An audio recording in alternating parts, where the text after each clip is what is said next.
صدیوں پرانی بات ہے، ایک گاؤں کی ایک بڑھیا کسی ضرورت سے شہر جا رہی تھی۔ راستے میں اسے دو چال باز ٹھگ مل گئے۔ ٹھگوں کو پتہ چل گیا کہ بڑھیا مالدار آسامی ہے۔ وہ اس کے پیچھے لگ گئے اور اس سے مال ہتھیانے کی ترکیبیں سوچنے لگے۔ ادھر بڑھیا نے بھی تو دھوپ میں ہی بال سفید نہیں کیے تھے۔ وہ ان ٹھگوں سے خبردار ہو کر اپنے راستے پر چلتی گئی۔ تیز تیز قدم اٹھا کر ٹھگ جلدی ہی بڑھیا سے جا ملے اور بڑے ادب سے سلام کرتے ہوئے پوچھنے لگے، نانی اماں کہاں جا رہی ہو؟ بڑھیا نے جواب دیا، جیتے رہو بیٹا، یہی شہر تک جا رہی ہوں۔ ایک ٹھگ نے پوچھا، ہم بھی شہر ہی جا رہے ہیں، اچھا ہوا آپ مل گئی، چلے باتیں کرتے کرتے راستہ آسانی سے کٹ جائے گا۔ شہر میں کیا کام ہے؟ بڑھیا نے کہا، بیٹی کی شادی جو کرنی ہے، دن رات فکر لگی رہتی ہے، مہنگائی کے زمانے میں خرچ ہی پورا نہیں ہوتے۔ دو ایک زیور رکھے ہوئے تھے، سوچا انہیں ہی بیچ کر کچھ خرچ پورے کیے جائے۔ دوسرے ٹھگ نے کہا، کیوں نہیں، زیور تو بنائے ہی اسی لیے جاتے ہیں کہ آڑے وقت میں کام آئے۔ اچھا نانی اماں، کوئی اچھی سی کہانی سناؤ تاکہ سفر کٹ جائے۔ بڑھیا نے کہا، بات تو ٹھیک ہے، لیکن اس وقت مجھے کوئی اچھی کہانی یاد نہیں آ رہی، پہلے تم شروع کرو، اتنے میں مجھے بھی کوئی کہانی یاد آ جائے گی تو سناؤں گی۔ پہلے ٹھگ نے کہا، نانی اماں، جگ بیتی کہانیاں سنتے سنتے جی بھر گیا ہے، اس وقت میں آپ کو ایک آپ بیتی سناتا ہوں، لیکن اگر آپ نے اس واقعے کو جھوٹ سمجھا تو اپنا ایک زیور ہمیں دینا پڑے گا۔ بڑھیا تو پہلے ہی خبردار ہو چکی تھی، یہ سن کر ٹھگوں کی نیت کو اور بھی اچھی طرح سے سمجھ گئی۔ سوچنے لگی کہ مکار خواہ کتنی ہی شرافت کیوں نہ دکھائے، ان سے غافل نہ رہنا چاہیے۔ پھر ذرا ہوشیار ہو کر بولی، ہاں بیٹا، اگر واقعہ سچا ہوگا تو میں اسے جھوٹ کیوں سمجھوں گی، مجھے تمہاری بات منظور ہے، تم اپنی کہانی شروع کرو، کسی طرح راستہ تو کٹے۔ ٹھگ آپ بیتی سنانے لگا، نانی اماں، میری بچپن کا واقعہ ہے کہ اسی طرح میں ایک گلی میں جا رہا تھا، راستے میں لکڑی کی ایک گیند پڑی مل گئی، جو ہی میں نے اسے ٹھوکر ماری جادو کی وہ گیند پھٹ گئی اور ایک جن ان میں سے نکل کر آسمان کی طرف اڑنے لگا۔ وہ اونچے ہی اونچے اڑتا جا رہا تھا، میں نیچے سے اسے دیکھتا رہا، پھر یکایک وہ میری آنکھ سے اجل گیا۔ آسمان سے نگاہ ہٹا کر میں نے زمین پر پڑی گیند کی طرف دیکھا تو وہی جن پھٹی ہوئی گیند کے پاس کھڑا تھا۔ جو ہی میں نے جن کی طرف دیکھا وہ آنکھوں کے راستے میرے جسم میں سمانے لگا۔ جن کا میرے جسم میں سمانا تھا کہ میں بھی اپنے اندر اڑنے کی طاقت محسوس کرنے لگا، اور کچھ ہی دیر میں خود بھی آسمان کی بلندیوں پر اڑ رہا تھا۔ اڑتے اڑتے میری مٹھ بھیڑ ایک عقاب سے ہو گئی۔ عقاب نے ایک ہی جھپٹے میں میری دونوں آنکھیں نکال لی اور چونچے مار مار کر مجھے ایک سمندر میں گرا دیا۔ کہانی کا اثر کا اندازہ لگانے کے لیے یہاں پہنچ کر ٹھگ نے بڑھیا سے پوچھا، کیوں نانی اماں، میں جھوٹ تو نہیں بک رہا ہوں؟ بڑھیا نے کہا، تم سچ ہی بول رہے ہو، زندگی میں انسان کو ایسے ہی واقعات سے گزرنا پڑتا ہے، تم بالکل سچ کہہ رہے ہو۔ ہاں آگے کہو، سمندر میں سے تم زندہ کیسے بچ نکلے؟ ٹھگ نے اپنی کہانی پھر شروع کرتے ہوئے کہا، جیسے ہی میں سمندر میں گرا مجھے محسوس ہونے لگا کہ میرا قد بڑھنے لگا ہے۔ احساس کی یہ منزل ابھی شروع ہی ہوئی تھی کہ ایک بہت بڑی مچھلی اپنی خوفناک منہ کھولے میری طرف بڑھنے لگی اور دوسری ہی لمحے اس نے مجھے نگل لیا۔ اتفاق سے جلد ہی وہ مچھلی ایک ماہی گیر کے جال میں جا پھنسی۔ ماہی گیر اپنی بڑی مچھلی پا کر بہت خوش ہوا۔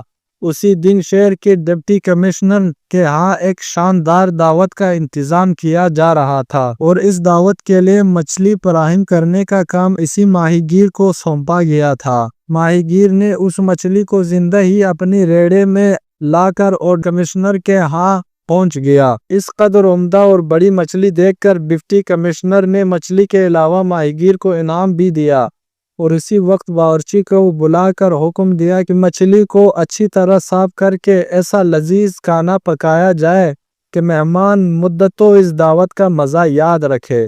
مچھلی کی صفائی کے لیے باورچی ابھی اپنے اوزار ہی سنبھال رہا تھا کہ لپک کر مچھلی نے باورچی کو پکڑ لیا اور دوسری ہی لمحے اسے بھی زندہ نگل گئی۔ باورچی کے معاونوں نے شور مچایا تو صاحب بہادر بھی موقع پر آ پہنچے۔ صاحب نے فوراً ایک جراح کو بلا کر ساری حقیقت بیان کرتے ہوئے کہا کہ مچھلی کا پیٹ آہستہ آہستہ اس قدر احتیاط سے چاک کیا جائے کہ باورچی صحیح سلامت باہر نکل آئے۔ جب مچھلی کا پیٹ چاک کیا گیا تو باورچی کے ساتھ میں بھی صحیح سلامت باہر نکل آیا۔ حیران اس بات کی ہے کہ جب میں نکلا تو میری آنکھیں بھی بالکل ٹھیک ہو چکی تھی۔ اب تو میں بھی دعوت کے انتظام کی ساری چھل پہل اپنی آنکھوں سے دیکھ رہا تھا۔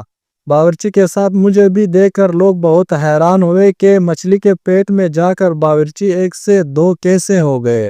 میری آپ بیتی سن کر صاحب مجھ پر بڑے مہربان ہو گئے۔ انہوں نے پہننے کے لیے مجھے خوب اچھے اچھے کپڑے دیے اور اس دعوت میں بھی شریک ہونے کو کہا۔ اسی دن سے شہر کا ڈپٹی کمشنر نہ صرف مجھے اچھی طرح جاننے لگا ہے بلکہ میری عزت بھی کرتا ہے۔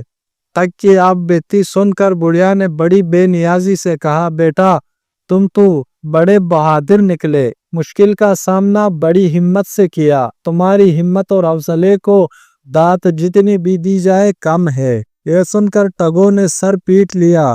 تیر نشانے پر نہ بیٹھتے دیکھ کر دونوں بڑے پریشان ہوئے، لیکن اپنی پریشانی کو چھپاتے ہوئے بولے، نانی اماں آپ بھی کوئی ایسی ہی آپ بیتی سنائے جو سچی ہونے کے ساتھ ساتھ ذرا دلچسپ بھی ہو۔ سچ کا بول بالا، جھوٹے کا منہ کالا، زندگی میں کبھی جھوٹ نہیں بولا تو اب کیوں جھوٹ بولوں گی؟ اور بڑھیا نے کہا کہ اپنی عاقبت کیوں خراب کروں گی؟ میں آپ کو سچی آپ بیتی سنانے جا رہی ہوں، لیکن بچوں اگر تم نے میری کہانی کو جھوٹ سمجھا تو میں تم سے 100 روپے وصول کر لوں گی۔ اسی امید پر کہ بڑھیا کی کہانی سننے کے بعد ایک بار پھر انہیں بڑھیا کو پھنسانے کا موقع مل جائے گا، ٹگو نے ایک زبان ہو کر کہا، ہاں ہمیں منظور ہے نانی اماں۔ تو پھر سنو، بڑھیا نے اپنی آپ بیتی سنانی شروع کی۔ میرا باپ ایک کسان تھا۔ جب میری شادی کی تو اس نے جہیز میں بیلوں کی ایک جوڑی بھی دے دی۔ بہت اچھی جوڑی تھی، دور دور سے لوگ گاؤں میں بیلوں کو دیکھنے آتے تھے۔ ایک دن کیا ہوا کہ باہر کھیتوں میں ہی کام کرتے کرتے وہ دونوں بیل ایک دوسرے سے بھڑ گئے۔ ایک نے دوسرے کے ماتھے پر ایسا سینگ مارا کہ خاصا گہرا زخم آ گیا۔ بہت علاج کروایا مگر زخم تھا کہ بھرنے میں نہ آتا تھا نہ آیا۔ ایک دن نہ جانے کہاں سے ایک بنولا زخم میں جا گھسا، بہت کوشش کی مگر نہیں نکلا۔ کچھ ہی دن میں وہاں ایک پودا اگ گیا۔ بڑھتے بڑھتے جب وہ خاصا بڑا ہو گیا تو اس میں ایسے عمدہ کپاس کے ڈھونڈے لگے جو تمہیں کیا بتاؤں۔ ہم نے کپاس جمع کرنا شروع کر دی۔ اسی طرح سے ہمارے پاس کافی کپاس جمع ہو گئی۔ اب تو اس انوکھے بیل کے چرچے اور بھی بڑھ گئے۔ دور سے لوگ بیل کو دیکھنے کے لیے آتے تھے۔ ہم نے بیل کو اپنی حویلی میں باندھ دیا اور اس عجوبے کو دیکھنے کے لیے بیل کے درشن چندہ کے طور پر 4 آنے فیس ٹکٹ لگا دیا۔ سچ پوچھو تو اس بیل کی بدولت ہمارے دن پھر گئے۔ بیل درشن چندے کے ذریعے جب ہمارے پاس اچھی خاصی رقم جمع ہو گئی تو ہم نے کئی عورتیں روئی بیلنے کے کام پر لگائی۔ ایک طرف دنیا روئی دھن رہے تھے تو دوسری طرف کئی عورتیں سوٹ کاٹ رہے تھے۔ اسی طرح کئی جولا ہے ہمارے ہی سوت کا کپڑا تیار کرنے پر مقرر کر دیے گئے، جنہوں نے بن بن کر کپڑے کا انبار لگا دیا۔ ان کپڑوں میں خیز خاص کر بہت اچھے بنے تھے۔ ایک دن جب کپڑے کا حساب لگا لیا تو پتا چلا کہ 2 خیز چوری ہو گئی ہے۔ بہت تلاش کیے مگر آج تک ان کا پتہ نہ چل سکا تھا۔ بیٹا خدا جھوٹ نہ بولوائے تو اب پتا چلا کہ چوری ہونے والے یہی وہ خیز ہے جو تم دونوں نے اول رکھے ہیں۔ شرافت کا تقاضا یہی ہے کہ مہربانی کر کے یہ خیز مجھے فوراً واپس کر دو۔ شرط ہارنے کے ڈر سے دونوں نے بغیر کسی حیل و حجت کے اپنے اپنے خیز بڑھیا کے حوالے کر دیے۔ بڑھیا نے دونوں خیز سنبھالے اور کہانی کو جاری رکھتے ہوئے کہا، اسی کپاس سے ایک جولاہے نے ایسے ململ بھی تیار کی جس سے پگڑیاں بنانے کے لیے لوگ ہاتھوں ہاتھ خرید کر لے جانے لگے۔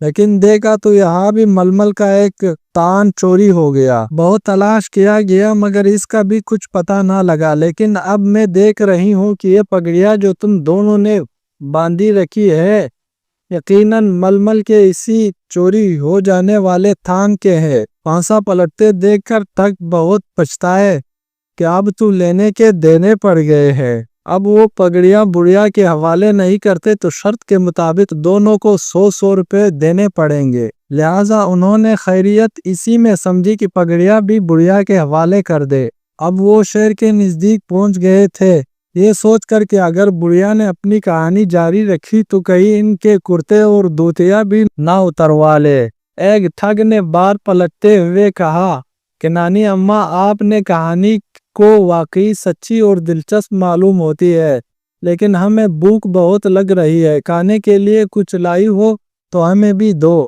بڑھیا نے کہا بس اب تو شہر آیا ہی سمجھو بیٹا، مجھے اپنے زیور بیچنے ہیں، جب زیور بک جائیں گے تو آرام سے کسی جگہ بیٹھ کر کھانا بھی کھائیں گے۔ ٹھگ دل ہی دل میں خوش ہوئے اور سوچا کہ اچھا بڑھیا، تم ذرا اپنے زیور بیچ تو لو، پھر کوئی داؤ چلائیں گے، آخر جائے گی کہاں ہم سے بچ کر۔ کچھ ہی دیر میں وہ تینوں شہر پہنچ گئے۔ جب وہ سونار کی دکان کے قریب پہنچے تو بڑھیا نے ٹھگوں کے سامنے اپنے زیور اتارے اور بولی بیٹا یہ رہی سونار کی دکان، تم ذرا یہی ٹھہرو، میں یہ زیور بیچ کر بھی آتی ہوں۔ ٹھگ سونار کی دکان کے باہر بیٹھ گئے اور بڑھیا اندر چلی گئی۔ سونار نے پوچھا کیا چاہیے اماں؟ بڑھیا نے کہا میں اپنی 2 نوکروں کو بیچنا چاہتی ہوں، وہی دونوں جو سامنے بیٹھے دکھائی دے رہے ہیں۔ بڑھیا نے کہا اگر آپ کو ضرورت ہو تو بتاؤ۔ سونار نے کہا نوکروں کی تو ہمیں ضرورت بھی تھی، لیکن لیں گی کیا آپ ان دونوں کیا؟ بڑھیا نے کہا صرف 500 روپے۔ سونار نے کہا 500 روپے تو بہت زیادہ ہے، کچھ کم کیجئے تو بات بن سکتی ہے۔ معاملہ 400 میں طے ہونے والا کہ بڑھیا دکھاوے کے لیے سوچ میں پڑ گئی اور سونار سے کہنے لگی ذرا رکیے، میں نوکروں سے بھی پوچھ لوں کہ وہ دونوں الگ الگ جگہ پہ بکنا چاہتے ہیں یا دونوں کو یہی بیچ دوں۔ یہ کہہ کر بڑھیا نے ذرا اونچی آواز سے پوچھا ہاں بیٹا، ذرا یہ تو بتاؤ کہ ایک ایک کر کے بیچوں یا دونوں کو ایک ہی جگہ یہی فروخت کر دو؟ ٹھگوں نے سمجھا کہ بڑھیا زیوروں کے بارے میں پوچھ رہی ہے، وہی بیٹھے بیٹھے دونوں نے جواب دیا نانی اماں دونوں ایک ہی جگہ پر بیچ دیجیے، الگ الگ جگہوں پر کیوں بیچیے گا؟ یہ سن کر سونار کو بھی تسلی ہو گئی کہ سودا نوکروں کی رضامندی سے ہی طے ہو رہا ہے۔ اس نے خوشی خوشی 400 روپے بڑھیا کو تھما دیے۔ دونوں ٹھگوں کے دام کھڑے کر کے بڑھیا دکان سے باہر نکلنے لگی تو ٹھگوں نے پھر کہا نانی اماں بھوک تو پہلے ہی لگ رہی تھی، کھانے کے ساتھ اب تو مٹھائی بھی کھائیں گے، جلدی سے ہمارا منہ میٹھا کرا دیجئے۔ بڑھیا نے جواب دیا گھبراؤ نہیں بیٹا، ابھی لاتی ہو تمہارے کھانے کے لیے بھی، تم یہی ٹھہرو۔ بڑھیا جب جانے لگی تو ایک ٹھگ نے پیچھے سے پھر آواز دی تھوڑی سی مٹھائی ضرور لیتی آنا اماں۔ ہاں ہاں سب کچھ لاؤں گی، تم فکر مت کرو۔ یہی کہتے کہتے بڑھیا آنکھوں سے اجل ہو گئی اور ٹھگ مٹھائی کے انتظار میں وہی بیٹھے گپ ہانکتے رہے۔ سونار نے جب دیکھا کہ کیسے نوکر ہے باہر بیٹھے باتیں کیے جا رہے ہیں تو سونار نے انہیں اندر بلا کر ڈانٹنا شروع کیا۔ بدتمیز کہی کہ پیسے کھڑے کروا کر اس ماں کو تو چھلتا کر دیا ہے، اب کام تمہارے باپ کرے گا؟ کام چور کہی کہ اسی لیے گڑا پاڑ پاڑ کر چلا رہے تھے کہ دونوں ایک ہی جگہ پر فروخت کر دیجئے، گپ ہانکنے کے لیے۔ چلو یہ کام کرو۔ تھوڑی دیر تو چون چورا کے بغیر سونار کی ڈانٹ ٹپٹ سنتے رہے، لیکن جب معاملہ سمجھ میں آیا تو بہت سٹ پٹائے۔ زندگی میں غالباً یہ پہلا موقع تھا جب ان ٹھگوں نے بھی محسوس کیا کہ واقعی کبھی کبھی شیر کو سوا شیر بھی مل جاتا ہے۔ دوستو اگر کہانی پسند آئی ہو تو اپنی کمنٹس میں اپنی رائے کا اظہار ضرور کیجئے گا۔ ہمارے چینل کو سبسکرائب کر دیجئے گا۔ ویڈیو دیکھنے کا بہت بہت شکریہ۔